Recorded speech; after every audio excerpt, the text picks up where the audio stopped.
بسم اللہ الرحمن الرحیم۔ السلام علیکم۔ یہ کاشانۂ بصیرت کا آڈیو بک سیکشن ہے۔ اس وقت آپ جو کتاب سننے کی سعادت حاصل کر رہے ہیں وہ ہے عبادت و نماز۔ اس کا 13واں پارٹ ملاحظہ فرمائیے۔ عبادت و نماز کے 4 حصے ہیں جن میں سے 3 کا ذکر ہو چکا ہے۔ چوتھا حصہ ان الصلاۃ تنہی عن الفحشاء والمنکر ولذکر اللہ اکبر، عبادت اور تربیت۔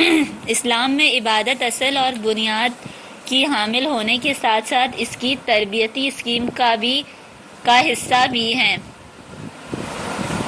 اس بات کی وضاحت یوں کی جا سکتی ہے کہ عبادات کے اصل اور بنیاد کے حامل ہونے کے معنی یہ ہیں کہ دوسرے ہر پہلو سے قطع نظر انسانی زندگی کے مسائل سے قطع نظر خود عبادت مقاصد خلقت میں سے ہے۔ وَمَا خَلَقْتُ الْجِنَّ وَالْإِنسَ إِلَّا لِيَعْبُدُونِ، اور میں نے جنات اور انسان کو صرف اپنی عبادت کے لیے پیدا کیا ہے۔ یہ تھی سورہ ذاریات کی آیت نمبر 56۔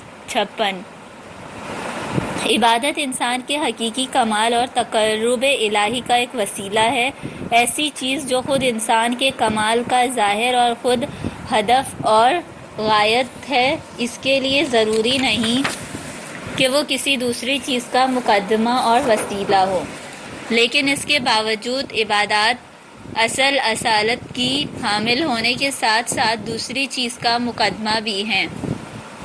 یعنی جیسا کہ ہم نے عرض کیا، عبادات اسلام کی تربیتی اسکیم کا حصہ ہیں۔ یعنی اسلام جو اخلاقی اور اجتماعی لحاظ سے افراد کی تربیت کرنا چاہتا ہے، وہ اس مقصد کے لیے جو وسائل اختیار کرتا ہے ان میں سے ایک وسیلہ عبادت ہے، اور اتفاق سے یہ وسیلہ انسان کے اخلاق اور روح پر ہر دوسرے وسیلے سے زیادہ اثر انداز ہوتا ہے۔ ایسا کس طرح ہے، ہم آئندہ سطور میں اس کی وضاحت کریں گے۔ اخلاقی مسائل کا محور ایثار و فداکاری اور اپنے فائدے اور مفاد کو پس پشت رکھنا ہے۔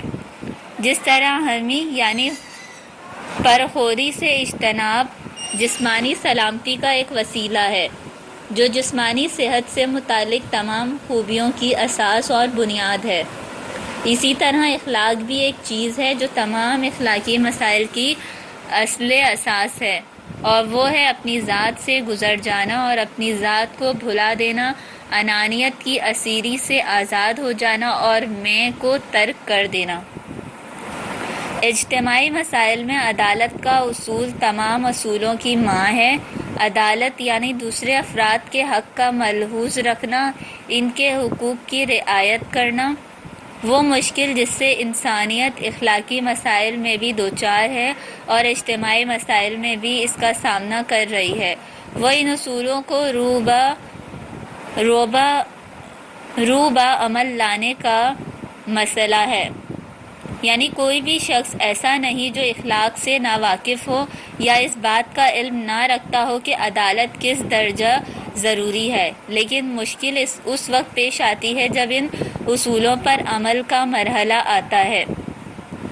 جس وقت انسان کسی اخلاقی اصول کی پابندی کرنا چاہتا ہے تو اسے نظر آتا ہے کہ اس کا مفاد اور منفعت ایک طرف ہے اور اس اخلاقی اصول کی پابندی دوسری طرف۔ وہ دیکھتا ہے کہ راست گوئی ایک طرف ہے اور منفعت اور فائدہ دوسری طرف۔ یا تو وہ جھوٹ بولے، خیانت کرے اور نفع حاصل کر لے، یا پھر سچ بولے، امانت داری کا ثبوت دے اور اپنے منافع کو پس پشت ڈال دے۔ یہ وہ مقام ہے جہاں ہم دیکھتے ہیں کہ عدل و اخلاق کا دم بھرنے والا انسان بھی عمل کے موقع پر اخلاق اور عدالت کی مخالف راہ اختیار کرتا ہے۔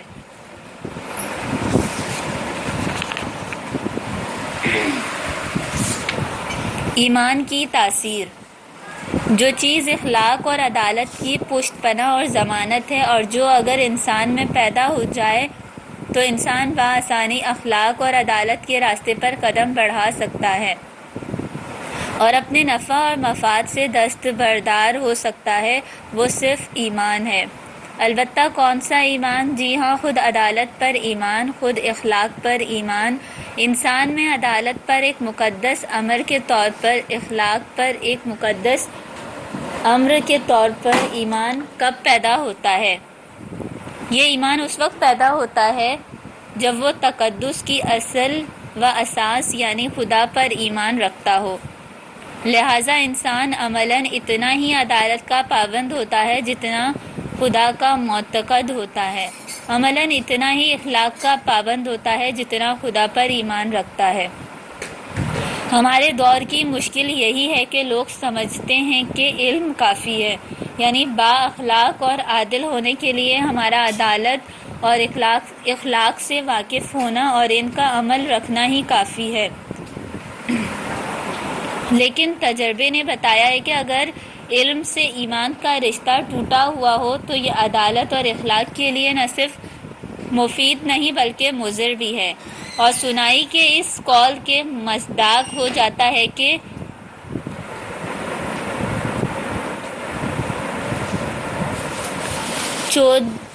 چودزد با چراغ آید گزیدہ تربرد کالا۔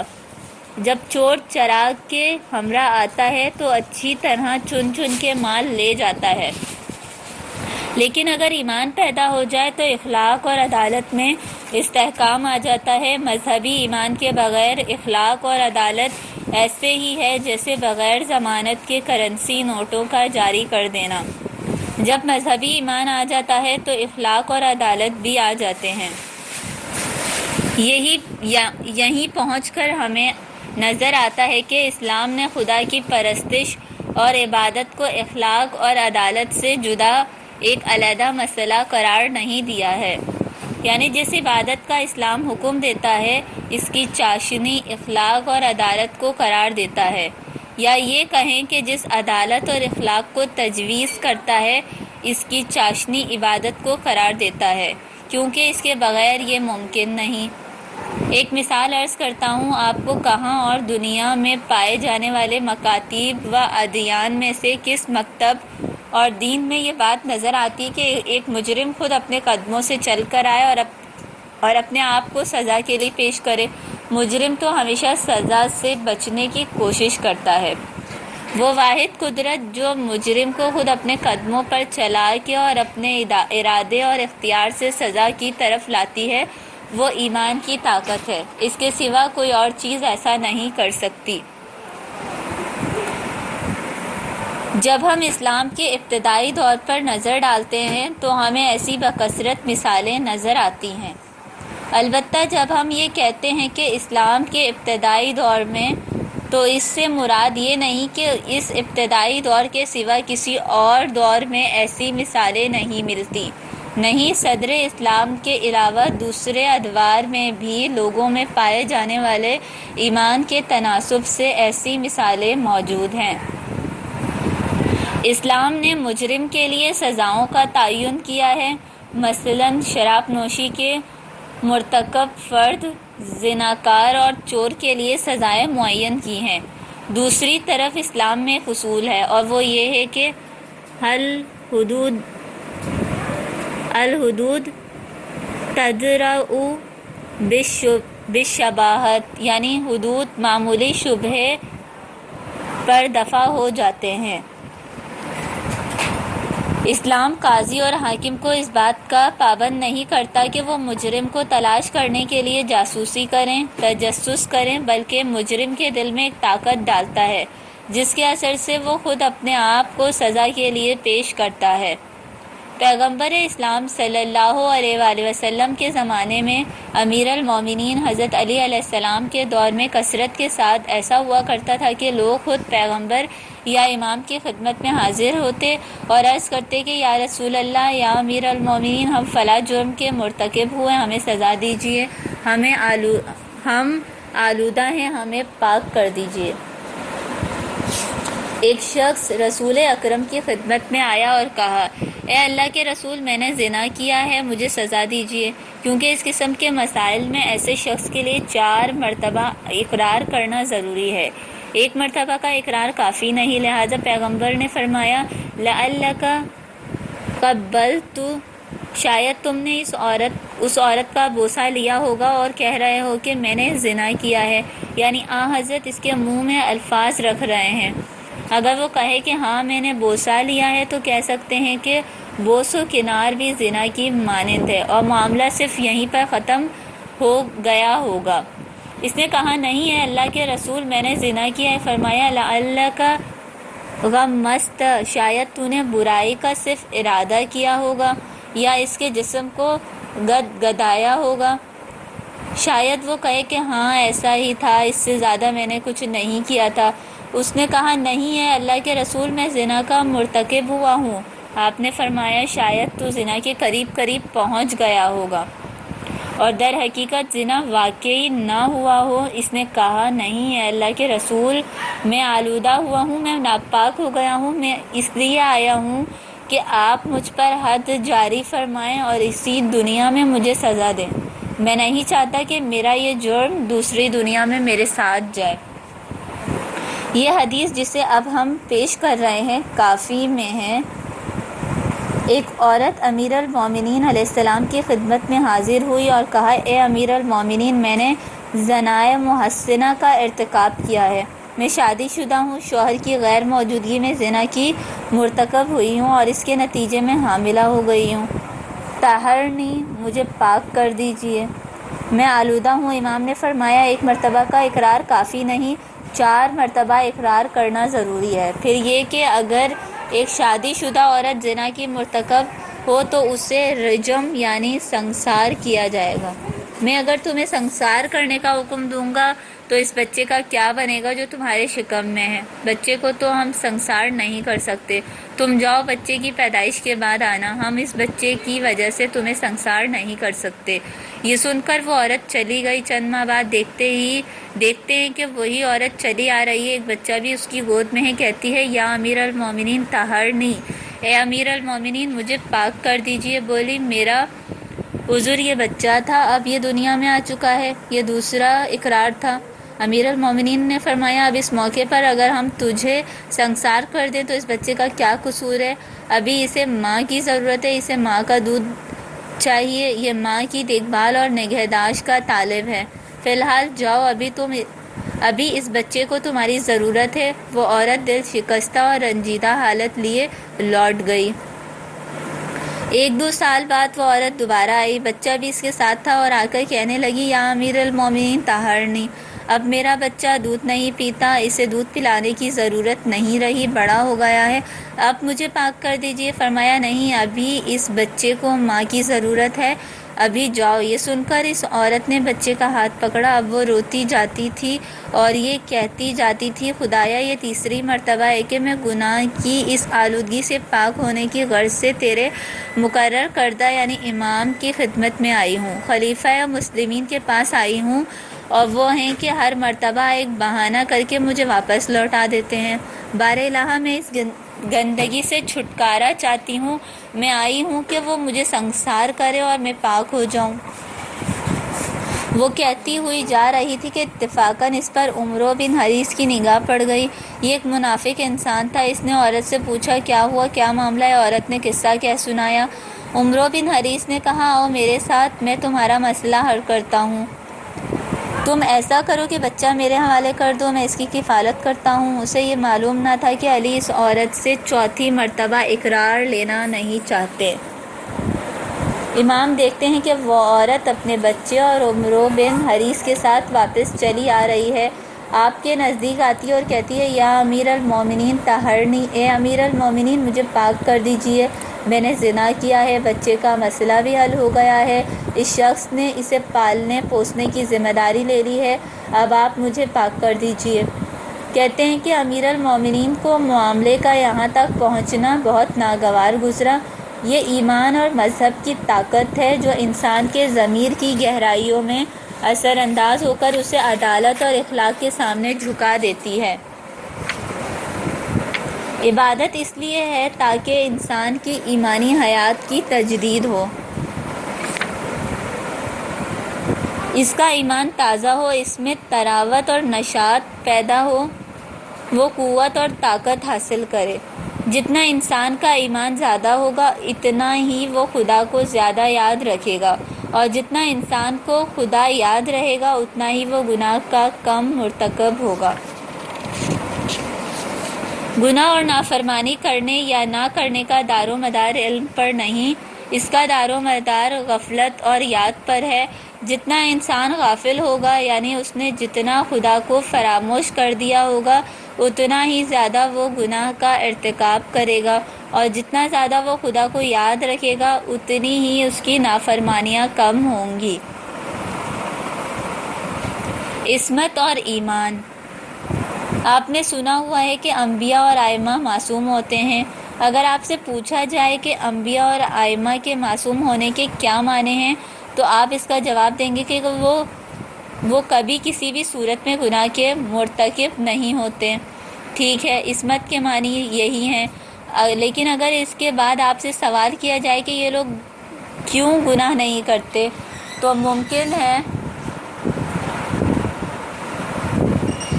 ممکن ہے آپ اس سوال کا دو طرح سے جواب دیں۔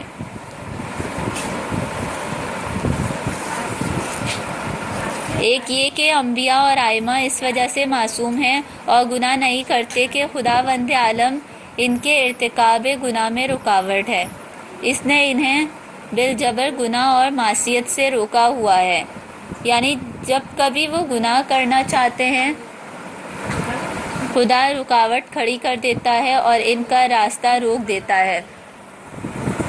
اگر عصمت کے معنی یہ ہیں تو یہ انبیاء اور ائمہ کے لیے کوئی فضیلت اور کمال نہیں۔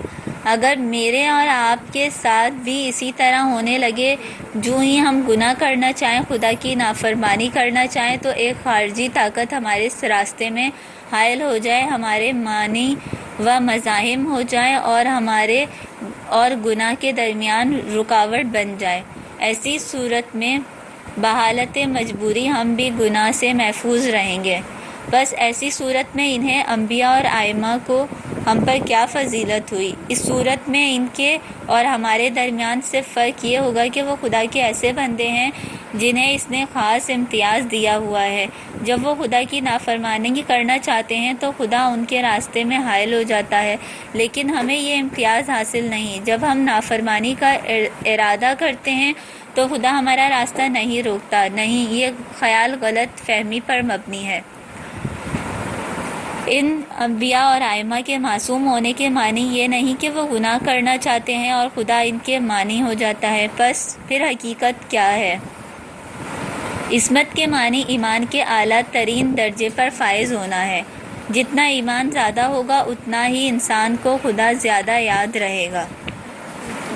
مثلاً ایک بے ایمان انسان ایک روز گزارتا ہے، ایک ہفتہ گزارتا ہے، ایک مہینہ گزارتا ہے، جو چیز اس کے ذہن میں پھٹکتی تک نہیں وہ خدا ہے، ایسا شخص یکسر غافل ہے۔ بعض لوگوں کو کبھی کبھی خدا یاد آتا ہے، اس موقع پر انہیں خیال ہوتا ہے کہ ہمارا ایک خدا ہے، خدا ہمارے سروں پر ہے اور وہ ہمیں دیکھ رہا ہے، لیکن خدا اسی ایک لمحے کے لیے ان کے ذہن میں آتا ہے، اس کے بعد وہ اسے ایسے بھلا بیٹھتے ہیں جیسے سرے سے کسی خدا کا وجود ہی نہیں۔ لیکن کچھ افراد جن کا ایمان مذکورہ بالا لوگوں سے کچھ زیادہ ہوتا ہے، کبھی غفلت میں نہیں ہوتے، کبھی بیدار۔ جب غافل ہوتے ہیں تو ان سے گناہ صادر ہوتے ہیں، لیکن جب بیدار ہوتے ہیں تو اس بیداری کے نتیجے میں ان سے گناہ صادر نہیں ہوتے۔ لیکن جب وہ خدا کی جانب متوجہ ہوتے ہیں تو ان سے گناہ کے صدور کا امکان ختم ہو جاتا ہے۔